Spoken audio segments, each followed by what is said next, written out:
এবারের কোপা আমেরিকায় সর্বপ্রথম দল হিসেবে কোয়ার্টার ফাইনাল নিশ্চিত করেছিল জায়ান্ট আর্জেন্টিনা।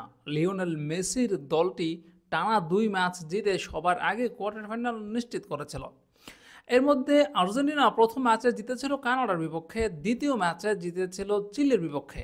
2 জয়ে তারা এই গ্রুপ থেকে শীর্ষেই অবস্থান করছে। তবে তৃতীয় ম্যাচে নামার আগে বড় রকমের ধাক্কা খেয়েছে লিওনেল স্কালোনির দলটি। দলের সবচেয়ে বড় ফুটবলার লিওনেল মেসিকে পাবে না তৃতীয় ম্যাচে পেরুর বিপক্ষে। আগামী 30 জুন বাংলাদেশ সময় সকাল 6টায় গ্রুপ পর্বের শেষ ম্যাচে পেরুর বিপক্ষে মাঠে নামবে আর্জেন্টিনা। এই ম্যাচে খেলবেন না মেসি। তাকে কোয়ার্টার ফাইনালের আগের এই ম্যাচে বিশ্রাম দিয়েছেন লিওনেল স্কালোনি।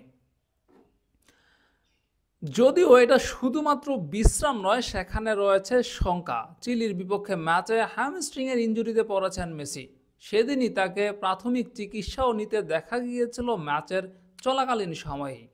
পরে অবশ্য মেসি জানিয়েছেন চোট তেমন গুরুতর নয়, কিন্তু পেরুর বিপক্ষে ম্যাচে তাকে খেলিয়ে কোয়ার্টার ফাইনালের আগে কোনো রকমের ঝুঁকি নিতে চাচ্ছেন না স্কালোনি।